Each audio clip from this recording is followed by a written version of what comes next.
Então, eu estava dizendo que hoje é uma noite especial. A gente vai ter um tempo de celebração da Santa Ceia. Hoje é o domingo que marca o início do tempo pascual, a quaresma. Mas eu queria falar uma coisinha rapidinho antes de entrar na mensagem, a respeito do dízimo, a respeito da oferta, a respeito de primícia. O que isso tem a ver com a nossa vida? O que isso tem a ver com a igreja? Ou por que isso acontece? Na verdade, o dízimo, ele é um mandamento de Deus, mas ele é mais do que um mandamento, ele é uma resposta de fé da gente. Como que isso funciona? O dízimo, quando você entrega o seu dízimo ao Senhor, você está declarando publicamente que a tua dependência não é de si mesmo, e sim que a tua dependência vem do Senhor. Porque você declara com isso que você não precisa de 100% do que você ganha. Você consegue viver com menos porque é Deus que te supre. E quando nós devolvemos o dízimo ao Senhor, nós temos legalidade contra o devorador. Sabe o que é o devorador? O devorador é quando o inimigo rouba a gente. Se nós retemos o dízimo, nós estamos roubando a Deus, então nós damos brecha para que o inimigo nos roube também. Então, o dízimo, ele além de ser bênção na casa do Senhor, ele também é bênção nas nossas vidas. Para que é usado o dízimo na igreja? O dízimo na igreja é para a manutenção da casa de Deus. Tanto a parte estrutura, quanto também a parte de pessoas. Para isso que serve o dízimo. Mas vai chegar um momento talvez que o dízimo ultrapasse o valor do que é necessário? Ok, então quer dizer que está na hora também de expandir o lugar de onde é feita a pregação. Mas também existem as ofertas. O que são ofertas? Ofertas são coisas que nós oferecemos a Deus livre e espontaneamente. Nós podemos ofertar nosso tempo, nós podemos ofertar nosso conhecimento, nós podemos ofertar recursos também. E normalmente essa oferta, ela alcança coisas que o dízimo não alcança, porque ele é para a expansão missionária. Normalmente é assim. Quando nós ofertamos ao Senhor nosso tempo, nosso conhecimento, nossa habilidade, Deus se agrada disso, porque afinal de contas, nós podemos dar o dízimo dos nossos dias, nós podemos dar o dízimo do nosso trabalho, mas nós também podemos ofertar dos nossos dias, do nosso trabalho. E as primícias, elas foram instituídas na Bíblia, a gente vê lá em Levítico, quando o povo de Israel recebeu por herança aquela terra de Canaã. Moisés então orientou assim: quando vocês chegarem e fizerem a primeira colheita de vocês, então as primícias serão entregues na casa do Senhor. É um ato de gratidão. E a oferta, ela sempre funciona como uma semente. Pense assim, a oferta é uma semente. Você não planta uma semente para dar uma fruta. Não, você planta uma semente, e essa semente vai germinar, vai dar uma planta, e essa planta vai dar vários frutos. Por mais que o fruto seja um coco, seja um abacate, que tenha só uma semente dentro, o abacateiro não vai dar um abacate só, ele vai dar muitos. E aí, nós podemos semear, e nós podemos orar que a semente que nós damos, dê 100, 60, 30 por 1, que se multiplique, porque o que nós fazemos, muitas pessoas depois são alcançadas pelo que nós oferecemos ao Senhor. Esse é o princípio da semeadura. E o princípio das primícias é o primeiro dia, é a primeira colheita, é o fruto de uma bênção recebida que não era esperada. Esse é só um parênteses a respeito da importância do dízimo e da oferta. Ela é importante para a casa do Senhor? Sim, ela é importante para a casa do Senhor. Mas ela também é um dos atos de graça que nós podemos exercer dentro da comunidade da fé.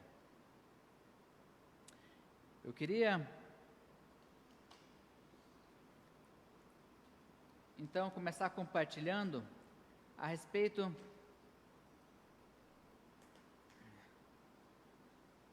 de problemas.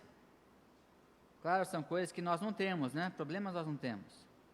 Na verdade, quando a gente está numa roda de conversa e a gente começa a prestar atenção no que está sendo dito, vai chegar o momento em que alguém fala: vocês tinham que ver o que aconteceu no final de semana passado.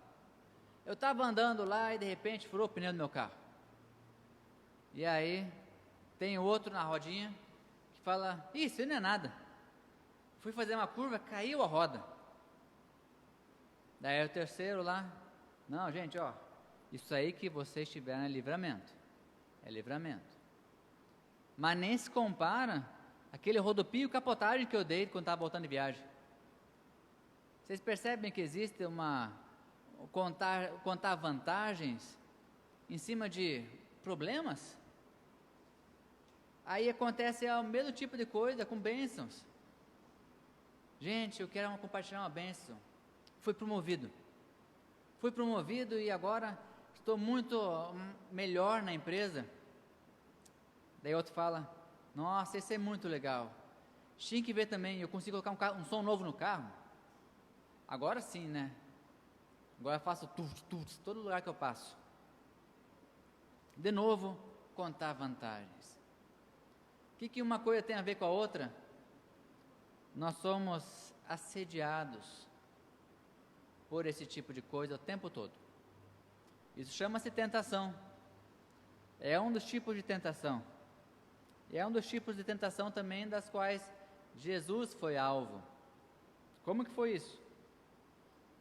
Eu queria que você pensasse um pouquinho, tentasse se lembrar de como você vivenciou as dificuldades da tua vida.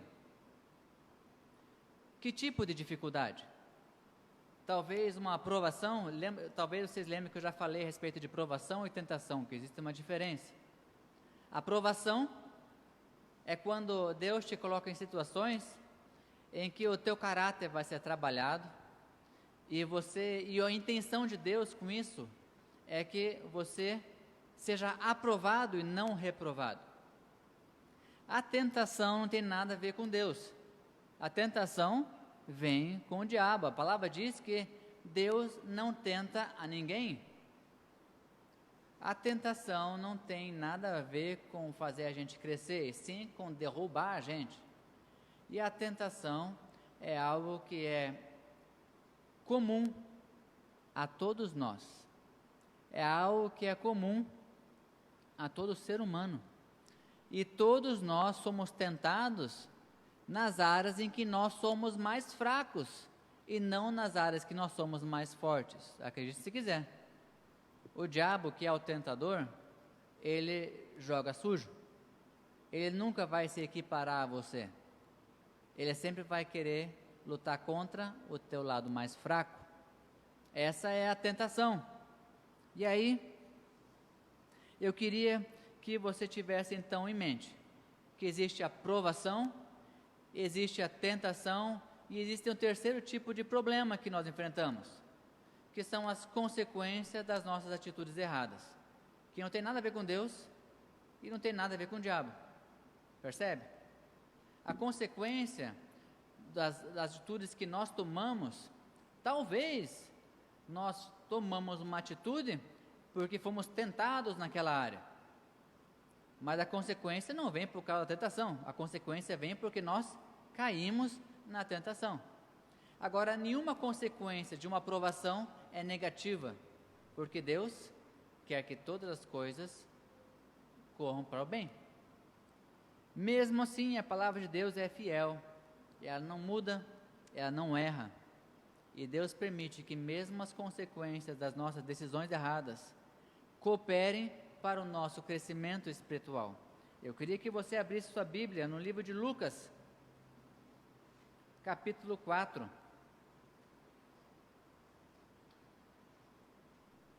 E a gente vai ler os primeiros 13 versículos.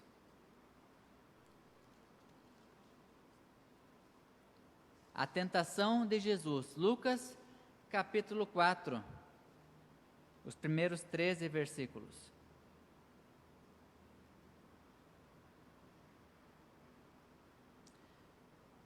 Jesus, cheio do Espírito Santo, voltou do Jordão e foi guiado pelo mesmo Espírito no deserto, durante 40 dias, sendo tentado pelo diabo. Nada comeu naqueles dias, ao fim dos quais teve fome. Disse-lhe então o diabo: se és o Filho de Deus, manda que esta pedra se transforme em pão. Mas Jesus lhe respondeu: está escrito, não só de pão viverá o homem. E elevando-o, mostrou-lhe num momento todos os reinos do mundo. Disse-lhe o diabo: dar-te-ei toda esta autoridade e a glória destes reinos, porque ela me foi entregue, e a dou quem eu quiser. Portanto, se prostrado me adorares, toda será tua. Mas Jesus lhe respondeu: está escrito, ao Senhor teu Deus adorarás, e só a Ele darás culto. Então, o levou a Jerusalém e o colocou sobre o pináculo do templo, e disse: se és o Filho de Deus, atira-te daqui abaixo, porque está escrito, aos seus anjos ordenará a teu respeito que te guardem, e também eles te susterão nas suas mãos, para não tropeçares em alguma pedra. Respondeu-lhe Jesus: dito está, não tentarás o Senhor teu Deus. Passados que foram as tentações de toda a sorte, apartou-se dele o diabo até momento oportuno. A outra versão, nova tradução de linguagem de hoje, diz assim que ele se ausentou por algum tempo. Mas eu queria focar no seguinte, que Jesus, mesmo sendo Deus, ele se fez homem e decidiu viver dentro dos nossos limites. Ele queria sentir na pele o que nós sentimos. Ele queria sentir na pele o que o ser humano vive. Somente em cima dessa afirmação a gente já poderia discorrer muito tempo sobre o que é se limitar a ser humano. Mas o que eu quero ressaltar com vocês nesse texto é que aconteceu isso imediatamente depois dele ter sido batizado. Não sei se vocês lembram disso, mas Jesus foi batizado no Rio Jordão por João Batista, e de repente do céu se abriu, o céu se abriu e ouviu-se uma voz dizendo: este é meu filho em quem tenho muita alegria. E assim começa então o versículo 1 do capítulo 4. Jesus, cheio do Espírito Santo, voltou do Jordão e foi guiado pelo mesmo Espírito no deserto. Contar vantagem é algo tão comum, tão presente na nossa sociedade, que é difícil a gente escapar de uma situação assim. Mas a questão não é sobre quem passou dificuldades maiores ou menores, porque talvez nós também sejamos tentados a comparar as tentações que nós passamos com as tentações que Jesus passou. É aqui que eu quero chegar. Nós vamos sim comparar as nossas tentações com as tentações que Jesus passou. Sabe por quê? Porque o final do versículo 13 diz assim: passadas que foram as tentações de toda sorte, apartou-se o diabo até momento oportuno. 3 tentações foram citadas nessa passagem. E essas 3 tentações, elas resumem os 3 tipos de tentações que nós sofremos também. Então, a primeira tentação da qual nós sofremos é a tentação das necessidades. Versículo 1 a 4, eu vou ler agora na versão nova linguagem de hoje. E Jesus, cheio do Espírito Santo, voltou do Jordão e foi levado pelo Espírito ao deserto. E 40 dias foi tentado pelo diabo, e naqueles dias não comeu coisa alguma. E terminados eles, teve fome. E disse-lhe o diabo: se tu és filho de Deus, dize a essa pedra que se transforme em pão. E Jesus lhe respondeu dizendo: escrito está, que nem só de pão viverá o homem, mas de toda palavra que procede da boca de Deus. Quantas vezes nós somos tentados a duvidar da provisão de Deus? Será que vai ter o suficiente para a gente comer? Será que teremos o que vestir? Será que vou ter trabalho amanhã? Será que vou poder ir para a escola amanhã? Será que isso? Será que aquilo? Nós colocamos em dúvida aquilo que Deus já nos garantiu, que é suprir toda a nossa necessidade.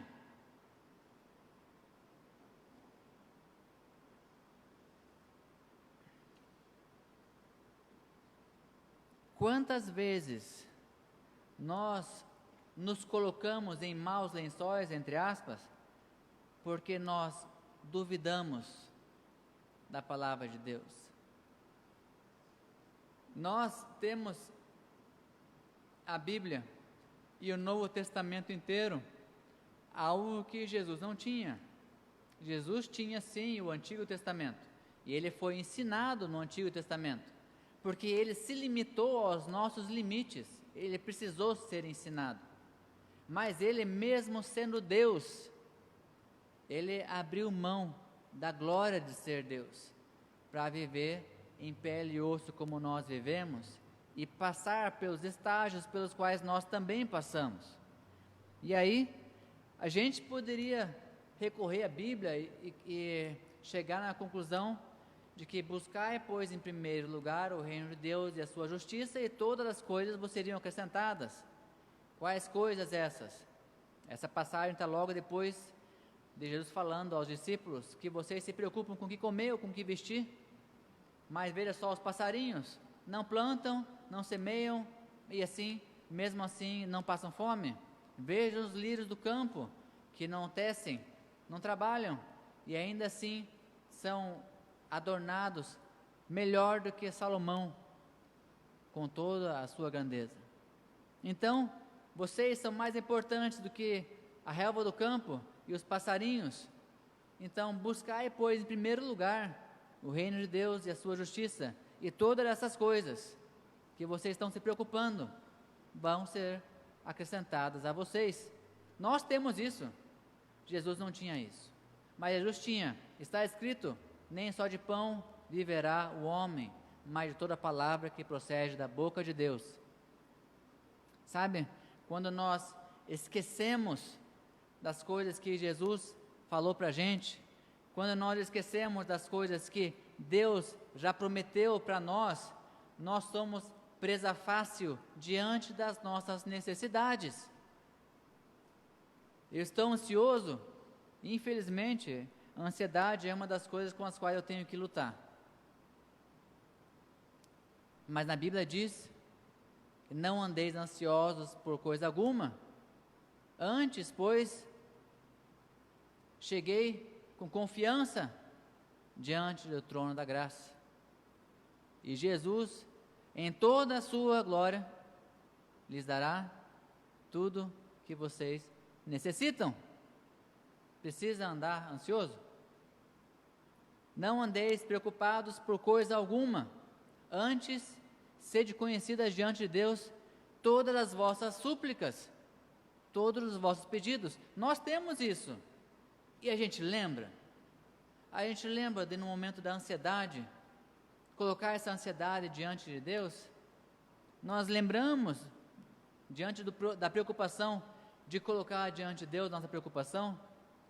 O básico, às vezes, é onde a gente tropeça.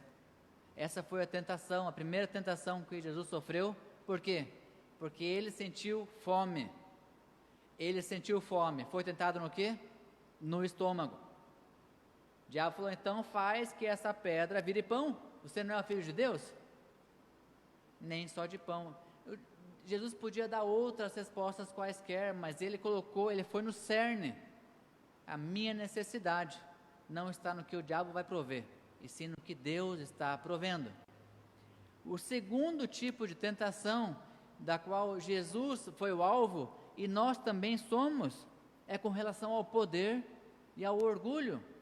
Vamos ver os versículos seguintes, do versículo 5 ao 8, a gente lê assim: E o diabo, levando-o a um alto monte, mostrou-lhe num momento de tempo todos os reinos do mundo.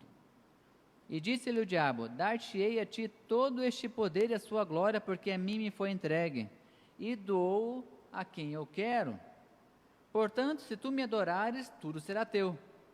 E Jesus respondendo, disse-lhe: Vai-te, Satanás, porque está escrito, adorarás o Senhor teu Deus e só a Ele servirás.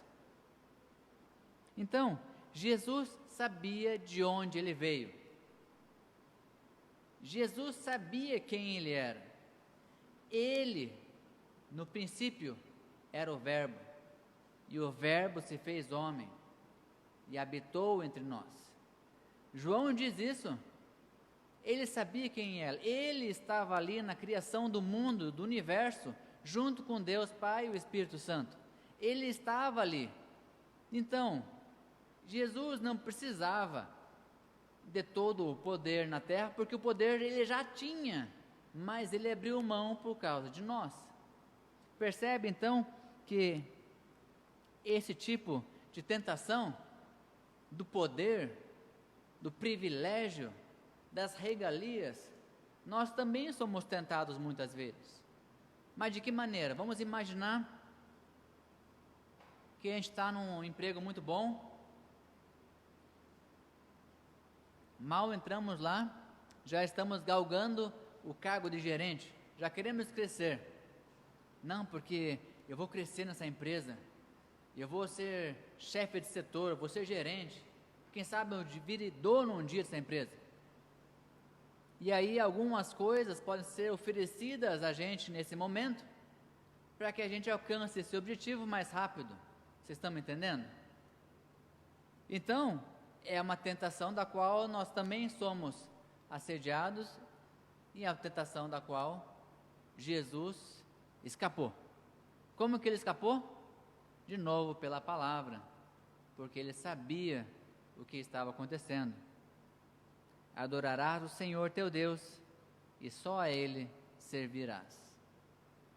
Isso era por quê? Porque a provocação do diabo foi com relação a ele ser adorado.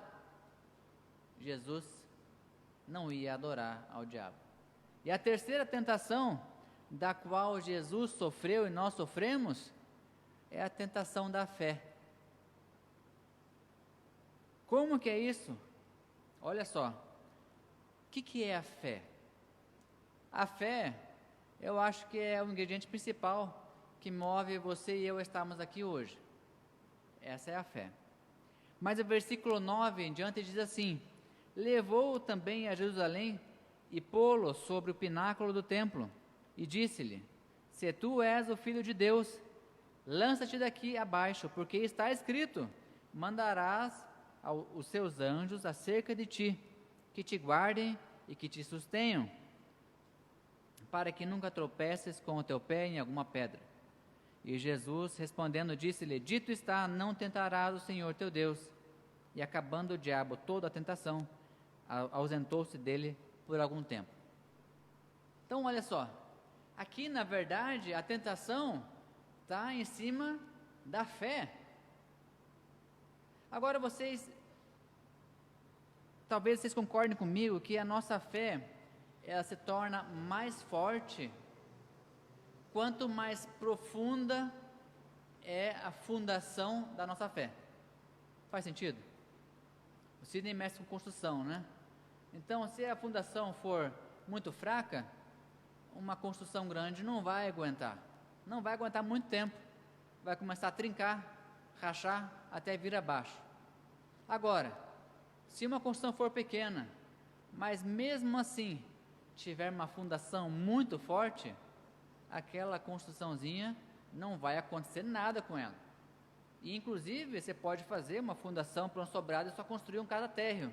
Daqui a uns 10 anos você faz mais um andar em cima que vai aguentar. Aí, então, a nossa fé, ela pode ser testada. Qual é o tamanho da fundação da tua fé? Quanto você tem de conhecimento da palavra e de relacionamento com Deus? Esse é o teu fundamento. Olha só a tentação na qual Jesus foi submetido. Porque está escrito. Olha só, você acha que o diabo não conhece a Bíblia? Ele conhece melhor que a gente. Tanto é que a gente vê um monte de movimento por aí, em que os ensinamentos da Bíblia são deturpados e enganam muita gente. A gente tem que ficar alerta. Temos que ficar alertas. Se tu és o Filho de Deus, lança-te daqui abaixo, porque está escrito, mandará os seus anjos. Você não é filho de Deus? Deus não é o dono da prata e do ouro? Então determine que você vai ficar rico. Já viu uma coisa dessa? Determinismo. Eu determino agora, eu determino na tua vida. Gente, qual é a fundação bíblica para isso? Nós somos criatura, não criador. E tem muita criatura querendo mandar no Criador. Que absurdo. Por quê? Não tem fundação. Não tem fundação. Aí qualquer coisa. A minha esposa compartilhou comigo uns dias atrás que uma pessoa chegou falando a respeito de porque está escrito isso na Bíblia, está escrito aquele outro negócio na Bíblia. Eu só pensei em que Bíblia que é essa, né? Eu já ouvi falar que todo mundo na Bíblia, que diz na Bíblia que todo mundo vai chegar no céu com 30 anos, com 33 anos. Olha, eu revirei a minha Bíblia, não achei isso. E eu pedi para a pessoa falar, onde é que está isso? Está na Bíblia. Mas me diga onde? Não, está lá, agora não lembro direito aonde, mas está lá. Está lá nada. Como que eu vou chegar no céu com 33 anos? Está maluco? Onde é que diz? Não tem fundamento. Mas aí a pessoa acredita. Por quê? Não tem fundamento. Não tem fundação nenhuma. É raso o conhecimento de Deus, é raso. Gente, isso me tira do sério. Desculpa. Mas eu penso assim que nós temos que ter a humildade de reconhecer os nossos limites. Temos que ter a humildade de reconhecer o quanto que nós conhecemos de Deus. Na Bíblia diz que nós pecamos não porque queremos, mas porque a gente não sabe qual é o jeito certo. E aí faz errado. Só que o fato de você não saber o que é certo não isenta você da consequência do errado.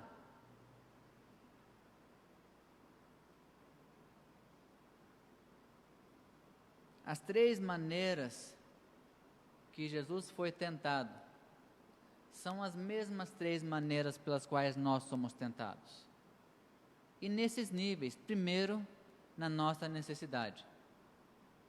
E se você for pensar um pouquinho e procurar um pouquinho de alguns estudos que não tem nada a ver com o cristianismo, você vai ver que a primeira coisa é até tem a tal da pirâmide de Maslow, que diz que a pessoa fica bem, ela só vai poder ter uma plenitude de vida se primeiro as necessidades básicas foram supridas.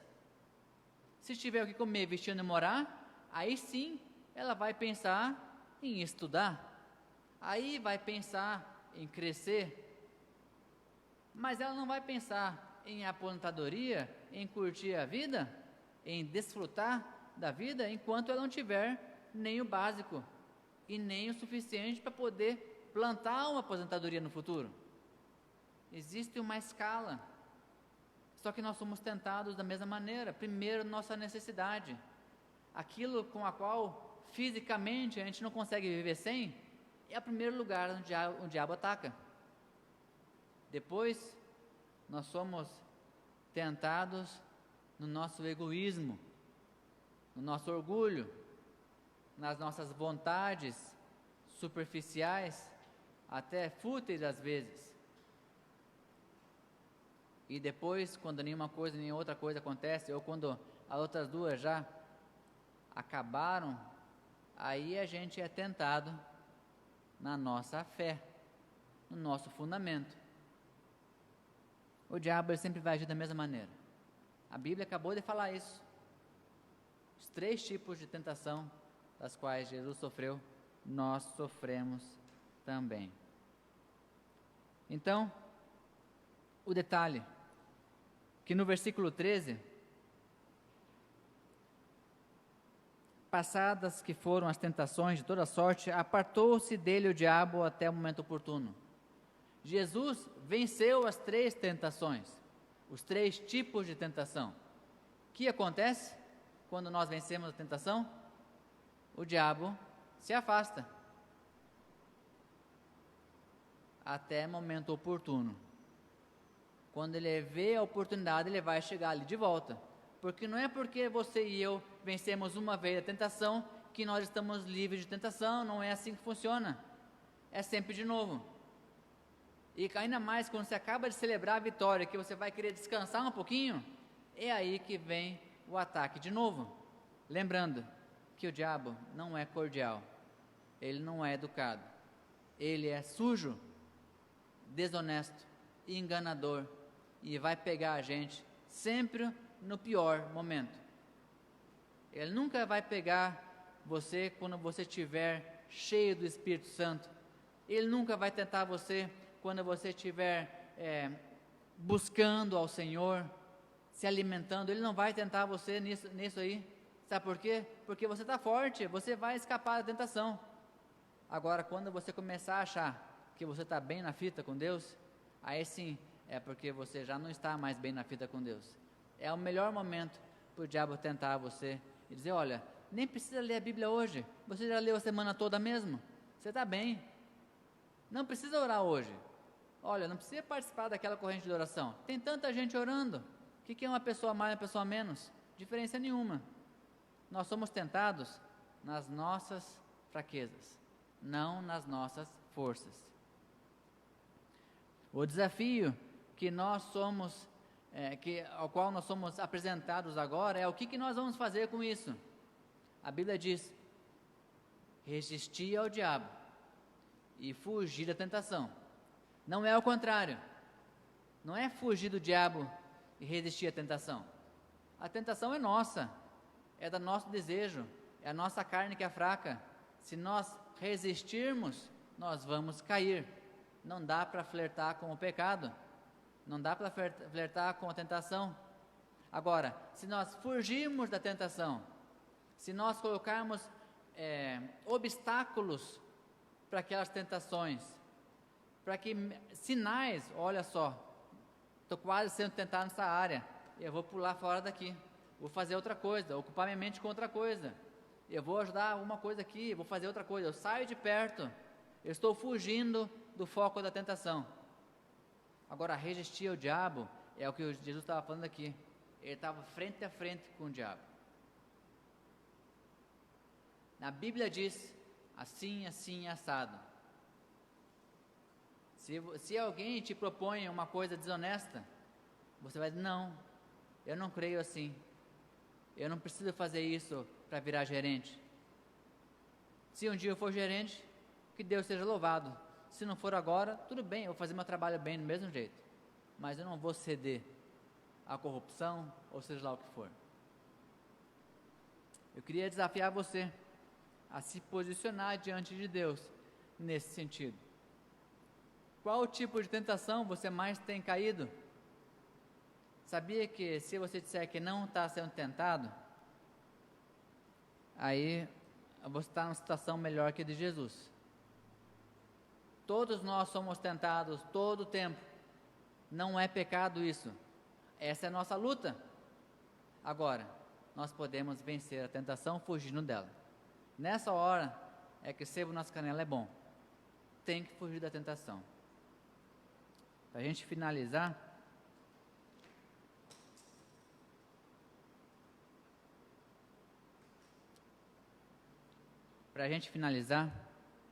nesse momento de Santa Ceia que a gente vai ter daqui a pouquinho, a gente vai poder celebrar o memorial que Jesus instituiu. Se nós pecamos, se nós caímos na tentação, Jesus ele já pagou o preço por causa disso. E toda vez que nós participamos da ceia, nós lembramos que foi Jesus que morreu por você e por mim, para que nós pudéssemos viver em liberdade. Então, se existe alguma coisa ainda, nós já tivemos o tempo de confissão no início do culto, mas se existe mais alguma coisa da qual você quer se reconciliar com Deus, esse é o momento. Esse é o momento. Tenha esse tempo enquanto a gente vai preparar aqui a mesa da Santa Ceia. Você que está em casa acompanhando a gente, você é convidado também para a Santa Ceia. Como que é isso? Se você tiver separado o teu suco de uva, o teu pão, você pode buscar ele agora. Mas se não, você pode pegar também um copo d'água, porque na verdade é o memorial que importa, é o que Jesus fez na cruz que importa. E quando nós celebramos a Santa Ceia, nós trazemos à memória aquilo que nos dá a maior esperança. Foi por causa de Jesus Cristo que você e eu podemos estar aqui hoje, mas também foi por causa do que Ele fez na cruz que você e eu podemos estar com Ele na eternidade, junto dEle, para todo sempre. Esse é o presente maravilhoso que Deus nos dá.